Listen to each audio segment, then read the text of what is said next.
Un nuevo cese al fuego de 72 horas fue acordado el pasado domingo por Israel y las facciones armadas palestinas.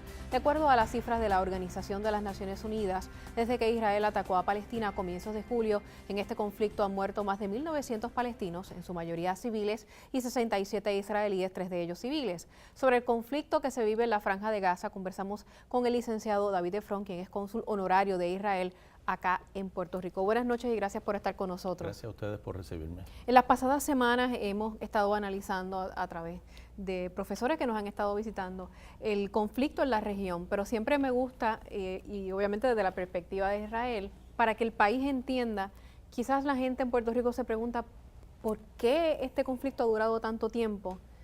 ¿Por qué es tan difícil llegar a un acuerdo entre los palestinos y los israelíes? No hay ningún problema con llegar a una resolución de paz con los palestinos. De hecho, eso es lo que, en base a las encuestas, el 85% de los israelíes quieren y la mayoría de los palestinos quieren. Lo que ocurre es que no estamos bregando aquí con los palestinos, estamos bregando con una organización terrorista que se llama Hamas.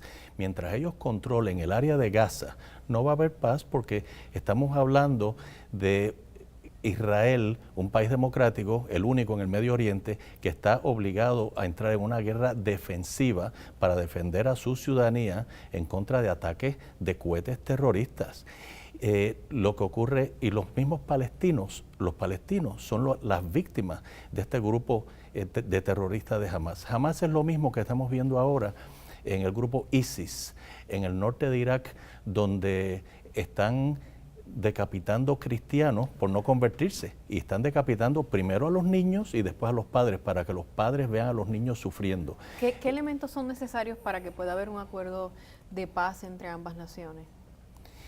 Porque han habido intentos y la comunidad internacional, particularmente Estados Unidos, ha estado ahí. Han habido negociaciones de paz anteriormente con diversos líderes. Lo que tiene que haber es buena fe de ambas partes.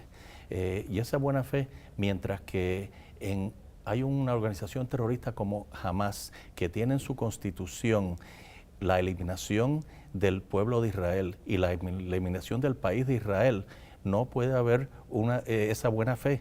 La mayor parte de los palestinos quieren lo mismo que la mayor parte de los israelíes, quieren progresar, quieren educar a sus hijos, quieren que todo continúe en paz. Eso no va a ocurrir hasta que los palestinos no se libren de Hamas. Eso es lo que Israel está haciendo ahora en Gaza, tratando de librar a los palestinos de Hamas. En términos geopolíticos, ¿cómo es que Israel ha logrado expandirse tanto? Y vemos que ese mapa ha ido cambiando desde el territorio que ocupaban los palestinos, ahora cada vez un territorio más pequeño, no solamente en lo que es la Franja de Gaza, sino que hay otras regiones también que están un poco aisladas, ¿no?, de lo que es Israel. Pero no hay mucho Quizás tiempo. el mundo ve con un poco de recelo ese expansionismo no hay tal expansionismo, todo lo contrario. En el 1917, lo que ha habido una reducción en el territorio de Israel. En el 1917, cuando Inglaterra le gana a los turcos la Primera Guerra Mundial y se convierten en los dueños de toda esa área del Levante, en el 1917 se comprometen en crear un Estado judío para todos los judíos, que es Israel, y un Estado musulmán, que es lo que es ahora Jordania. Más allá, en ese momento era Transjordania, porque era más allá del río Jordán. En lo que usted entiende que es el territorio israelí, no puede existir otra nación. No, no es que no puede existir otra nación. No, todo lo contrario. Por eso le digo que el territorio de Israel se ha ido reduciendo. Cuando después por fin las Naciones Unidas hacen la partición en el 47, en noviembre 29 del 47, hacen una partición. En ese momento Israel pierde la mayor parte de su terreno. En mayo del 48, cuando se declara la independencia de Israel, inmediatamente viene una guerra donde Jordania invade Israel, se queda con lo que es el margen occidental y el área de Gaza. Muy bien.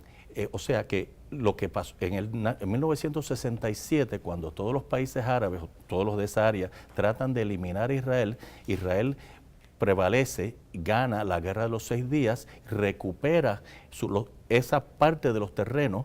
No es expansionismo, se ha mantenido a los entonces árabes, que ahora se dicen, ahora se les llama palestinos. Antes del 67 se les decía árabe, ahora se les decía palestino. Pero para Israel existe la nación conocida como Palestina. Todavía, hasta que no haya, aunque la mayor parte... ¿Existe una nación que sea palestina? No existe. ¿Una nacionalidad palestina? No, étnicamente son jordanos, son de Jordania. De hecho, hasta su bandera si vemos su bandera, es la misma bandera que la bandera, no sé si no quiero perder tiempo con eso, pero si examinamos la bandera jordana y la bandera palestina, es la misma bandera con la diferencia de la estrella hashemita de los jordanos.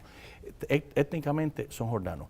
Si Israel está dispuesto para continuar teniendo un país democrático, llegar a una solución con dos estados donde Palestina pueda existir como un estado autónomo, independiente como autónomo, otras naciones, pero tiene que ser un país y tiene que ser bajo unas condiciones que garanticen la seguridad de Israel. Si no se garantiza la seguridad de Israel... Y de todas las partes, ¿no? También la seguridad de los propios palestinos. Sí, pero es que Israel nunca ha atacado a los palestinos, siempre son los extremistas de Hamas y de otras organizaciones que atacan a Israel. Obviamente estamos hablando de un conflicto, como usted bien ha señalado, histórico de muchos años, de muchos siglos, diría yo.